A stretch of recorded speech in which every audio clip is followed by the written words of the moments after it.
Hello and welcome to Van TV Media. If you're new here, don't forget to subscribe to the channel, like the video, and share it with your friends to get daily updates. What's up, guys? Welcome back to our platform, guys. If you're new, please just consider subscribing to the channel and turn on the notification bell so that in case we do upload any story, you'll be the first one to view. Thank you, guys, for those people who are supporting this channel so far where it is now, cause without you guys, I could have not been here, and I appreciate so much. Thank you so much. My people, we are going to Burkina Faso, and I want to share with you there's a story I have got from a white professor has talked about on why his own white people fears Ibrahim Traore. Because you may just ask yourself, since Ibrahim Traore became the leader of Burkina Faso, there are so many questions where we used to ask ourselves, why is it Ibrahim Traore is being feared of? Why is it the West countries, West white people fears this guy? And right, we've got an answer from this white professor. Why are the Americans threatening Burkina Faso? Why is Trump going to back for the French and going after this guy? Why is the head of the U.S. AFRICOM, the Africa Command, talking about the need to secure Burkina Faso's resources? This guy is the boogeyman to European imperialism. He's a young black African Muslim Marxist who is digging out the French deep state in Africa.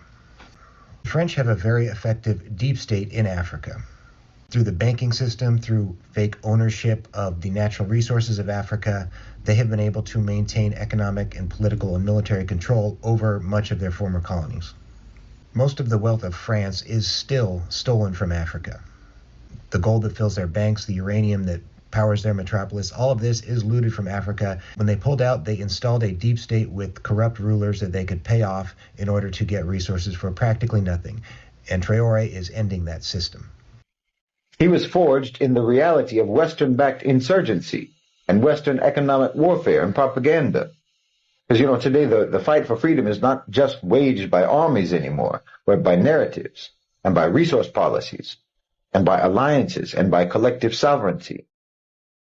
Traoré has made the choice to look towards Russia and Turkey and towards other new centers of power in the multipolar world. That's strategic. Not because they're perfect allies, but because he recognizes the necessity of breaking the Western stranglehold on Burkina Faso. This is pragmatism in service to principle.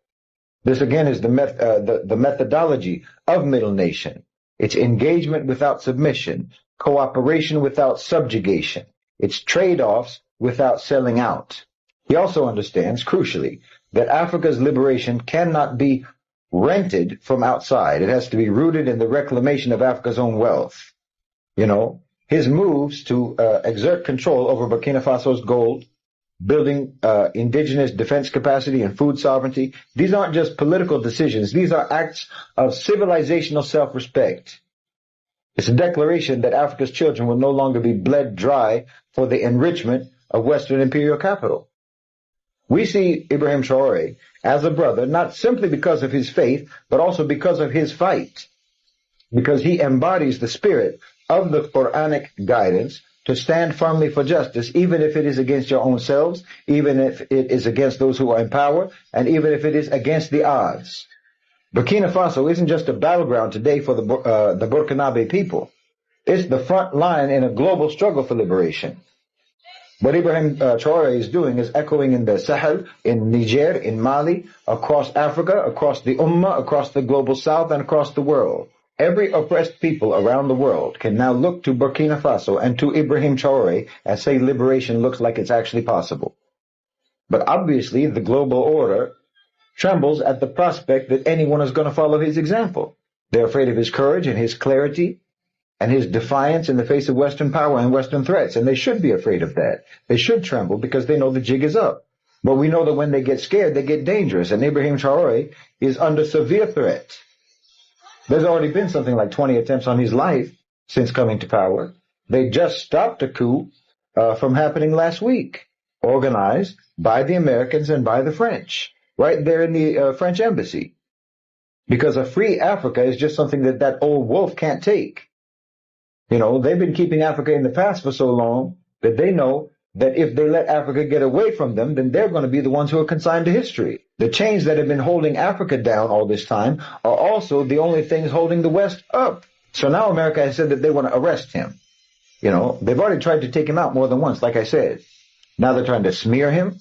They're trying to attack him. They sent the head of AFRICOM to the Ivory Coast a couple of days ago, which is a neighbor of Burkina Faso and which is known to have allegedly, anyway, participated in the killing of Thomas Sankara. Allegedly, they participated in the coups or helped to organize the coups against coup attempts against Ibrahim Traore, and the Western sycophantic leader that was overthrown by Ibrahim Traore is in exile in the Ivory Coast right now. So they're getting ready for something. Understand, Ibrahim Traore isn't just fighting insurgents and militants in the desert. No, every time he has to meet with some Western diplomat or politician or ambassador, he's fighting that same enemy. They're just wearing a suit and tie and meeting in some conference room or some embassy somewhere. But it's the same enemy that he's fighting in the desert. He doesn't have a meeting with any Western official except it's a kind of combat. Imagine. The same ones that are smiling at you or from across the table, those are the same ones who are also paying mercenaries to kill you. Listen, this is important. Burkina Faso is important. Ibrahim Traore is important for everyone, not just for Africans, not just for the Burkinabes. This isn't about idolizing the man. It's about understanding the importance of what he represents. And what he represents is a paradigmatic shift that the whole world needs. You understand me? The OCGFC have been on a path of power consolidation for decades, accumulating more and more power in fewer and fewer hands, and leaving almost nothing beyond their control. We are in a struggle against this consolidation. Do you understand? It's a struggle for decentralization. That's the essence of it. That's what multipolarity is. It's decentralization. We need to pursue, protect, and preserve variance. They don't want there to be any options. They don't want there to be any divergence, any independence. But see, they built their power structure initially on the assumption that American power would last forever. Now they're understanding that they have to recalibrate. They need to transition. It's like they built one of those Jenga towers on a kitchen table, and now they have to relocate it. They have to move that tower all the way across town, falling apart. Because now you have to move to the global south. It's a completely different terrain than what they're used to. So they're going to try to eliminate as many variables as they can to try to manage this transition so they come out on the top. Because they don't want their tower to fall apart. But if their tower falls apart, that is liberatory for everyone on this planet. Burkina Faso, as I say, represents decentralization. It represents variance. It represents a threat to the power consolidation. They see Ibrahim Traore as a glitch in their system, but their system is a virus on humanity. Burkina Faso represents not only the promise of African liberation, but liberation for all of us. And the instinct for liberation is not a bug in the human software. It's a feature. So everyone should do whatever they can, and we should all do all we can to try to defend and protect Ibrahim Traore. Because wallahi, this is a matter of self-defense. Ibrahim Traore isn't simply a political figure. He's a turning point. Right. Hope you have understood on why white men, white people fears this gentleman here right now.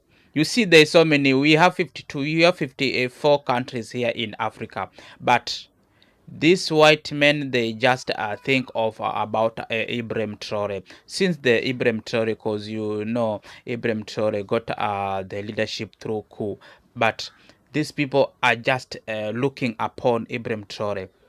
Everything they do, they just think of Ibrahim Traore, and that shows, according to this white professor, white people fears this man a lot.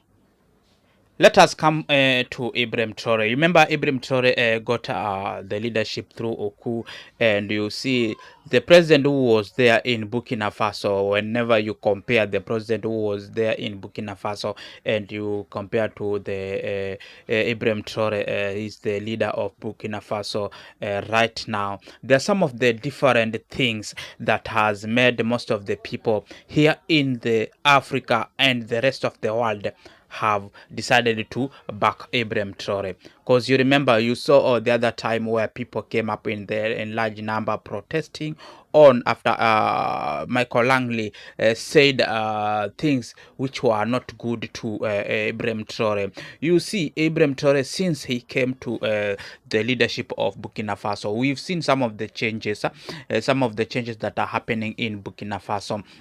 In development, we've seen Ibrahim Traore paving way, parting way with the white. Is not associating right now with the white, because remember the countries like France was doing their work in Burkina Faso. They were extracting the resources that were in Burkina Faso, but since Ibrahim Traore came to power, said no. He said, I don't want to see any foreign countries coming into my country and doing the nonsense that they were doing before. Ibrahim Traore refused to get loans from IMF, you remember, because most of the country here in Africa, most of the country, some of them, let me say about 99% of the countries here in Africa, the leaders like borrowing money, the leaders like corrupt. They are so corrupt, the leaders here in Africa. Why? The guy who goes to IMF get about 300 billion. That 300 billion he may just use.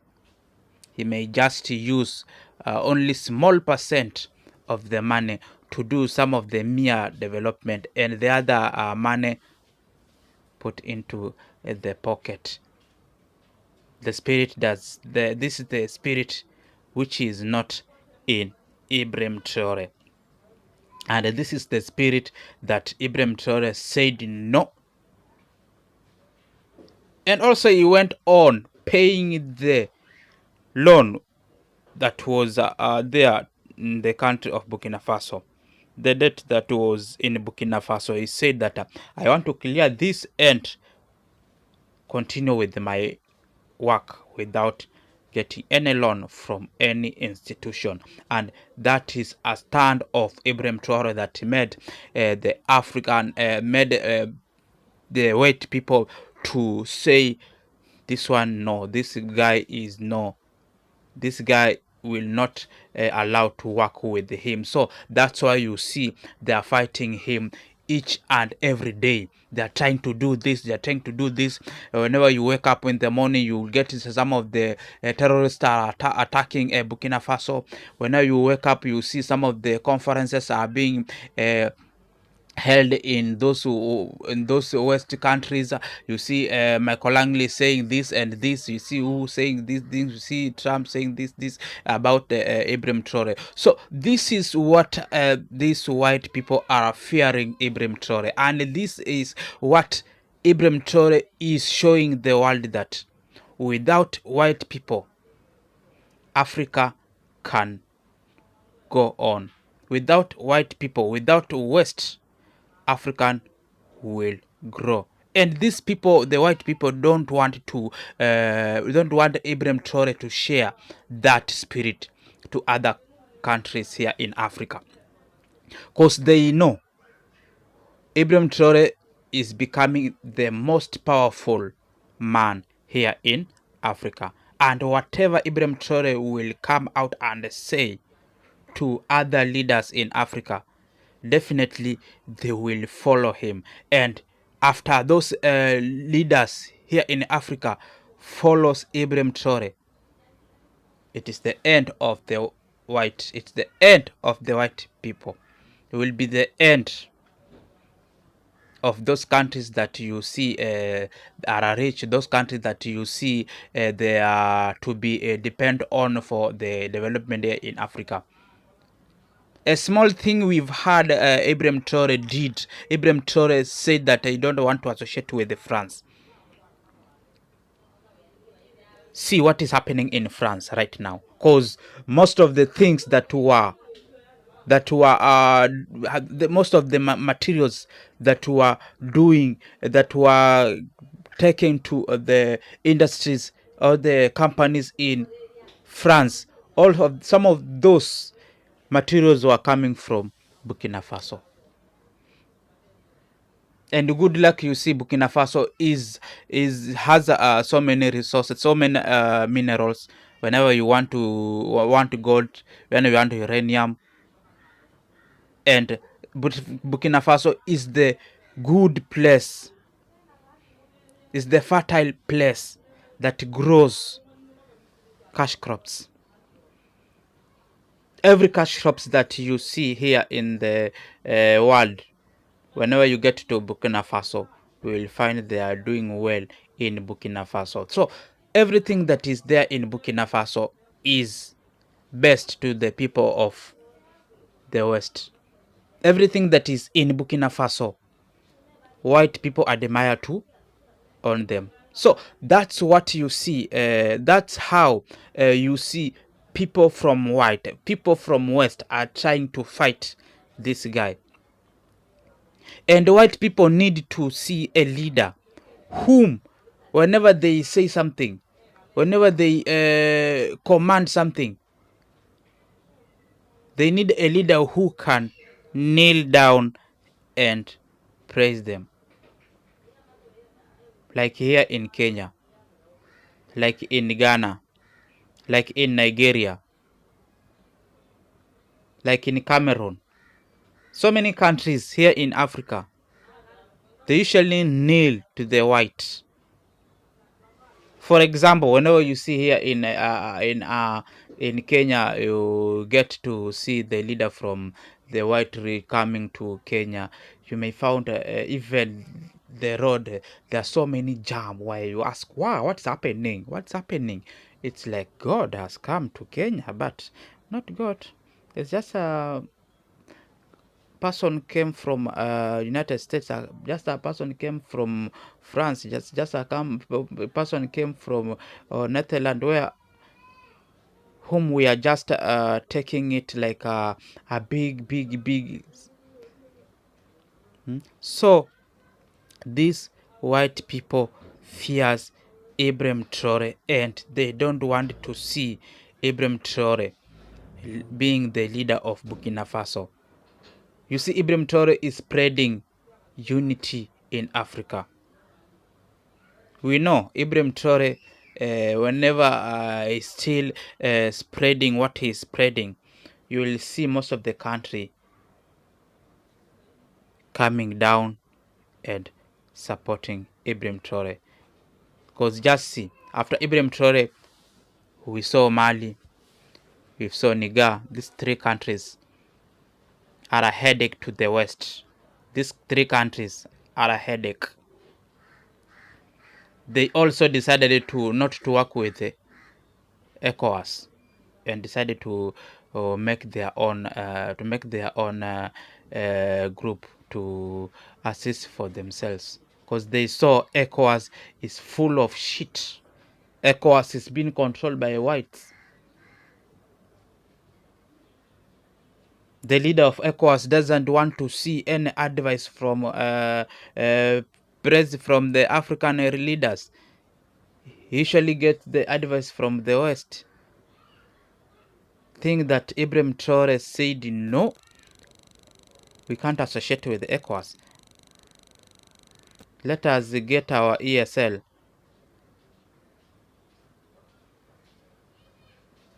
So this is what about why white people are trying to fear Ibrahim Traore, and this is what makes white people to make sure that Ibrahim Traore is normal. You've seen some of the assassination being planned to Ibrahim Traore, even the military, even the soldier who, the personal assistant, the soldier is being bribed almost $5 million dollars to assassinate Ibrahim Traore, and that guy decided to not to do what they have been what has been said by the white. I do congratulate that guy so much. I do respect that guy so much, because here in Africa it's so difficult to get someone who can refuse money to do something. Most of us, we just whenever you get something, even a small amount of money, even 100,000 here in Kenya, can be given 100,000, go and do something, go and kill someone, without thinking, without making any proper decision.